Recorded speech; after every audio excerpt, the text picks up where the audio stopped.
What's up, everyone, and welcome to the weekly Q&A. For our first question, Chad the Dad asks if we could see Darth Plagueis in The Acolyte. I think we've talked about this before. I don't know if we've specifically mentioned Plagueis, but it definitely feels like we've discussed the possibility of the Sith being in The Acolyte. Yes. Which I think is likely. Yeah. I think this would be a perfect place to plop him into canon. I'd also be fine with all new characters, but I've kind of been really itching for a new canon Plagueis story, book, or otherwise. I completely agree that this feels like the right place to do it. I think that he is a big enough name. It's not something that my parents would immediately be like, oh yeah, Darth Plagueis, awesome. They would need to be... Is that nice man that everyone made those YouTube videos about? Yeah, they would need to be reminded who Plagueis is, but I think a lot of people, diehard Star Wars fans, are going to be like, oh my god, they're doing Plagueis. Mm-hmm. And even the more casual fans, I think, will be like, oh, it's Palpatine's master? Awesome. Yeah. And then, you know more about his Legends backstory than I do, obviously, but how do you think that would play into a show like that? And where would it be set? Would we see Exegol? That's more the challenge, I think, is if Plagueis is in this, how similar or different will he be? I don't get the sense that if Plagueis is a part of this series that he would be front and center, star of the show. It's called the Acolyte, which sounds to me like some sort of Sith helper, worshiper. Maybe it takes place on Exegol. Oh my gosh, is this going to be the nanny, but for the Sith? So Palpatine is actually going to be in this too, but as a baby. And Plagueis is I know that's going to be my apprentice one day, but he's just a rambunctious little child and the Acolyte's just chasing him around. I need to see Fran Drescher in the Star Wars universe as a Sith. So my assumption is that Plagueis might be the Luke Skywalker of season 2 of The Mandalorian. I don't see the Sith maybe being front and center, mm-hmm. but having a role and then maybe popping in at the end for all the fans to be like, oh my god, it's Plagueis! They're doing it! Because then they don't have to alter his legend story. Mm-hmm. He can just appear. And then, yeah, maybe they just say, that James Luceno book is canon again, just because I love it. But yeah. Do we know when this is going to take place? They said in the final days of the High Republic, which I believe is around 50 years before the Phantom Menace. Okay. So yeah, there's definitely room for him to, if he's not the Sith Master, he could be the Sith Apprentice at this point. I think they could do kind of whatever they wanted to do with him. Again, I want to make it clear, we're speculating so heavily. Yeah. But yeah, I to the question itself, I definitely think it's possible. And like you said, maybe it would be a big reveal mid or end of the season. Daryl Cooper wants to know if the Rogue Squadron movie will suffer from just having more Xwings again instead of developing new ships. That's something I hadn't really thought of, and I do think that the language they're talking about this movie, they're using this language that suggests it'll be post-Episode 9. And I do kind of agree with you. I wish we would get to see some new ships, but it's if you're doing Rogue Squadron, it has to be X-Wings. It has to be. Yeah, but you could sprinkle some other ships in there. That's what I think, that we could see something new. Just don't have them fighting TIE fighters. If they have a new enemy to face, then you can go nuts with various ship designs. Yeah, throw some uglies in there. Right, there you go. Now you're talking. I love that. A chaotic... the New Republic isn't established yet, mm-hmm. so it's just chaos everywhere and people are cobbling ships together. Yeah, I love that idea. I would also be okay if they if Rogue Squadron shifted into a new ship at the end. If it were okay, we have X-Wings now because we have to, and then down the line they get something new. Yeah, it's interesting because the X-Wing is so classic visually, I wonder if like the New Republic fleet would like not replace the X-Wing, but have a brand new ship design that is gonna be like their main ship from then on. It's going to be the triple X-Wing, and Vin Diesel's going to come up. He's going to be one of the new pilots. Yeah, I like it. Go on. I mean, it's not just Vin Diesel, but also Tyrese Gibson and a new Han from Fast and Furious. Han's there too. Mm-hmm. Oh my, I just remembered his name is Han Solo in those movies. So Han shows up. The Rock is there. Yeah. Uh-huh. This is Rogue Squadron. Yes. And I'm there too. We're all there. Phantom Jedi asks why Ahsoka wasn't Plo Koon's Padawan. That's an interesting thought that I hadn't really considered, where it's like, yeah, they do have a close relationship, and I think that's probably the answer. Yeah, that's what I was going to say. That, and I don't know, maybe Plo Koon, did he already have one, or did he get one? I don't believe he had a Padawan during the Clone Wars. I just think like Anakin needed it more. Yes, I think you're absolutely right. And not only that, but they were pairing Ahsoka up with Anakin for a specific reason. Like, Jedi Masters could request Padawans. Plo Koon could say, I want Ahsoka as my Padawan. But they would also say, like, okay, Anakin's not taking a Padawan. It would be good for him to go through this teaching, the teaching side of things. And also, she would, like, butt heads with him in ways that they wanted her to, that would help him grow. So I think that was ultimately the choice. And Plo Koon may have one day chosen Ahsoka to be his Padawan. But yeah, I agree with you. Anakin was the one that needed it. Damien Vunderhart wants to know if L337 was responsible for bringing Lando to Han's attention in The Empire Strikes Back. I believe the From a Certain Point of View for The Empire Strikes Back suggests exactly that. Really? Mm-hmm. I haven't read that particular story, so... Yeah, so they're sitting in the ship trying to decide where to go, and I mean, L3 is in the computer, and she's the one cycling through systems and stuff, and she's like, boom, Lando. Yeah. Let's go see him. The Lando system. Mabin Corrible asks what our favorite piece of Star Wars content has been since the Disney acquisition. This is something I've talked about a lot, but I wanted to know your answer.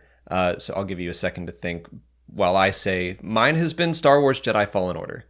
That is a story that just like, I don't know, I wasn't expecting it to be that good. I was hoping I would enjoy it. I thought I would enjoy it. And then the story just blew me away. So that has been just the most unexpected surprise for me, and I like think about it probably more than the movies, if I'm being completely honest. Yeah, I'm surprised at that over any of the films. Most people will probably assume that I would say The Mandalorian because of Grogu, but you know, I talk about how much I love the sequel trilogy and the characters in it. I gotta go Force Awakens. That's the movie that gave us Rey and Kylo, and those are important characters to me. I mean, of the movies, I think that's the only one that I would say really just blew me away, because it was the first one, I think. Like, that's kind of what I say is the movies haven't been my favorite thing since the Disney acquisition. I've enjoyed them all, but The Force Awakens was the only one that I walked out of like, oh my God, they did it. Yeah. I kind of felt that way after The Last Jedi, but I mean, everyone had a lot of different, very polarizing opinions when coming straight out of that movie. I remember, like, we see all the movies with our friends and, like, coming out of The Last Jedi and just being, like, we had a range of people going, like, that was the best, and people going, like, I did not like that. And I was, like, right in the middle, like, man, I don't know what to feel, because I loved some of it, and I didn't like some of it. I was pretty floored, I think, and I love it more and more every time I watch it. That throne room scene. Yeah, that was one of the parts that I love unabashedly. Yeah. It's just, Rian Johnson is just a genius, and I want him to make more Star Wars. I don't know if he will. I agree. I'm still like on board for his trilogy because I think a lot of the issues that I and other people, some people had, was just handling some of these characters that we've loved so much, and it was challenging to see some of them that way. Yeah. I was mostly challenged by Luke dying. I honestly didn't mind. A lot of people get all up in arms about what he would never do that to Ben Solo, and that whole scene makes sense to me. Mm-hmm. I'm on board for that. So I would love to see what he would do with just like his own creation. Right. And like, I don't mind. Like, I'm not just like, okay, the next movie that gets announced really has to be a Rian Johnson movie. I'm really excited for Patty Jenkins and Taika. Like, those are great creators. Keep bringing on these new creators in the Star Wars universe, but... That's true. I don't want, like, Star Wars to just keep using the same people over and over. Yeah. I think it's better to spread it out. Yeah.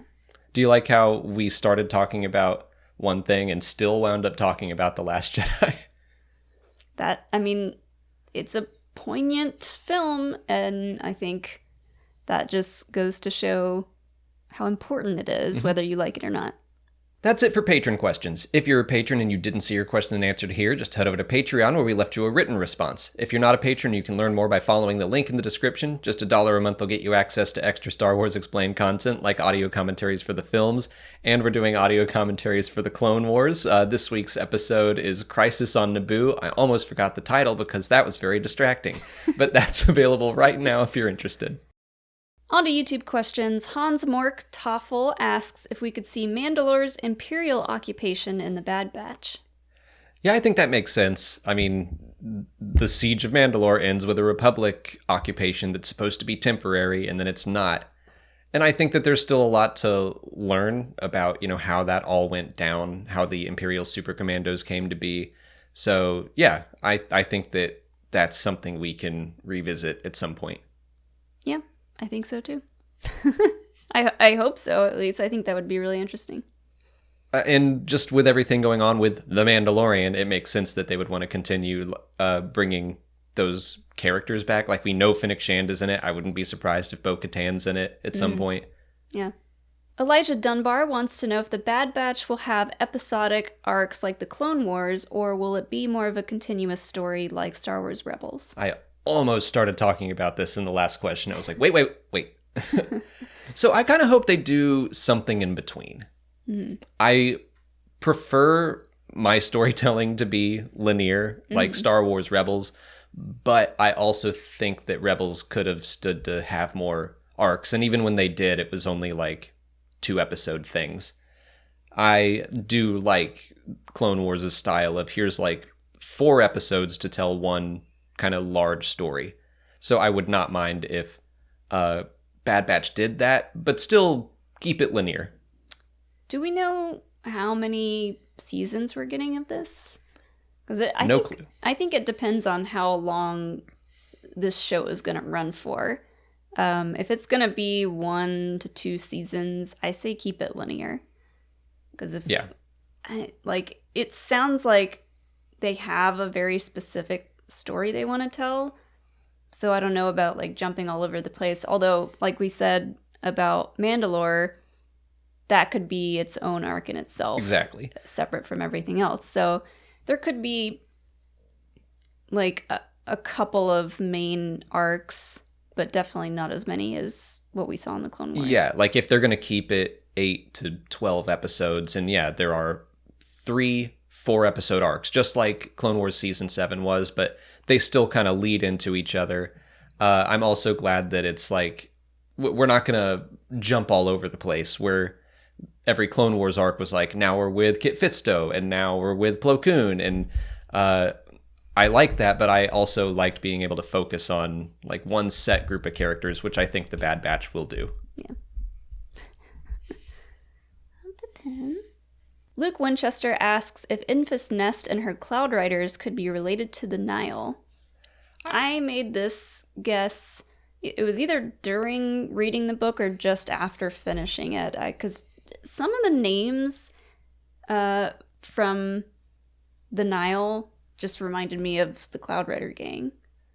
I could definitely see that happening, and I think that it would be interesting. I mean, there are so many connections with the Cloud Riders, and people have brought them all up about, like, clouds and strikes and the masks, which Infest is really the only one with the mask. Nope, that's not true. They all have masks. You're right. That's not true at all. I was going to say... I don't know anything about Star Wars. Get out of here. This is my show now. The fact that they all have these, like, intricate-looking masks is just another thing that makes me think of the Nile. It's like they literally all have masks. I don't know. Yeah. Yeah. So I think that there are plenty of connections. Oh, they call them raiders, here to scoop the score out from under us. Mm-hmm. They even use like harpoons and stuff, which they kind of do in Light of the Jedi. So yeah, I could definitely see the Nile shifting over the course of 200 something years to becoming like, now we're good guys and we fight for the rebels. Yeah, and maybe it's something like, okay, let's adapt this scary look that the Nile had, but use it for good. Now I'm even wondering if they have that plan, because I think that's a very interesting arc to show. And I've said this before, I'm such a sucker for any time someone changes alliances. Like, when a good guy goes bad and vice versa, it would be interesting to see a whole group slowly over time become good. Yeah, it would be really interesting if we saw Infest Nesk's mask. Like, we don't know how old that thing is. And it's been passed down. Mm-hmm. So, that would be cool. Fainaz wants to know if the Dringir pose enough of a threat to keep the High Republic exciting, and suggests a Jedi should fall to make things more exciting. The suggestion that a Jedi fall to the dark side makes me think that you probably haven't read everything in the High Republic yet. Because no one's like full on fallen yet, but there's definitely some dabbling. As for the Dringir, jury's still out on them. We don't know them super well. They're into the dark. They're about to be in the comics. I trust the writers. I mean, they're trying to find creatures. God, Pippin is just ripping into my fingers right now. Well, okay, so I haven't read Into the Dark yet, so I don't know who the Dringir are. So they're these like plant-like creatures, but they're sentient. Like, they're a little bit silly, but they're very rooted in the dark side. They are hard to kill because, like, you can cut them in half and they'll just regrow back together. They have various poisons. The Force doesn't really work great against them because if you, like, try to Force push one away, it's like the leaves blow off, but they're not. And they're just naked. And then they get very embarrassed. So, my opinion is still kind of, I'm in a wait and see mode, but there's some cool stuff they do in Into the Dark, and I'm expecting we're about to see it happen again in the comics. So again, I have no reason to not trust the authors, and they set this up as like one of the things that scares the Jedi. And I don't think we know why yet. Like, we just barely got an introduction to them. As for a Jedi falling, I'm like, A, it's, again, they've dabbled. B, I don't want that to happen too often, you know? Like, that's kind of what the Skywalker saga is about. So I want to see something different. That's all. I agree. I mean, on one hand, I'm like, it's only a matter of time before we see a Jedi fall. But they could also do something completely different. I think you're right. I think that's going to be part of the story. But I don't want it to be this thing where it's like, well, the only threat to a Jedi is a Sith or a fallen Jedi or something like that. I like that they're trying to experiment with other stuff. Yeah. Like the Dringir and the Nile.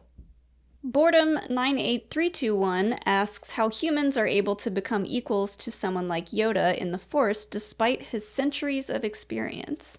I really like this question. Because I think it plays into the whole idea that, you know, the Force isn't something that you level up in. Yeah, exactly. It's not a thing that it's like, oh, well, yesterday I reached level 8 of the Force, and I will never be worse than that again. Like, no, the Force is a constant daily, like, it's about balance and being one with yourself and the world around you. And that's just not something that is every day easy. Yeah. And I mean, you could have someone equally or older than Yoda who, you know, may have gotten a little bit worse at the Force. Well, not at the Force, but like, you know what I mean? Like, well, yeah. He's gotten, his kind of like, so, for example, a Jedi in the High Republic is kind of allowed to retire. So if you have a really old Jedi in the High Republic, they might retire and, you know, not just not be as attuned to the Force as someone like Yoda, even though they're the same age. Yeah. Well, I mean, I think we can look at it in the real world and say that, you know, when you're a kid, you have like this active imagination. You're just so much more open to new experiences in the world and the people around you. And like the older you get, and the more you learn about the world. The and more like, crotchety you get. Exactly. Angry. And... like the more difficult it becomes to just like center yourself, be who you are, turn out all that negative energy. Yeah.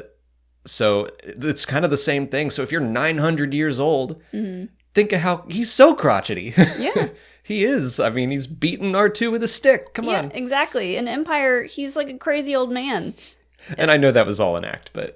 I mean, but still, like, he's been on Dagobah for a long time by himself. You know, he's been communing with people in the Force or whatever, but still basically by himself. I mean, I think Dagobah was probably good for him. That's probably him becoming more centered, being off by himself. And that's kind of like, that's what monks do. They go off and they meditate and they find that inner peace. Yeah. That's all the time we have for questions today. If you want to leave a question for next week's video, just put it in the comments below or sign up for Patreon to join our weekly Q&A discussion. If you haven't already, please like this video, subscribe to the channel. Follow us on Twitter, Instagram, Facebook, and Twitch. And as always, thanks for watching, and may the Force be with you.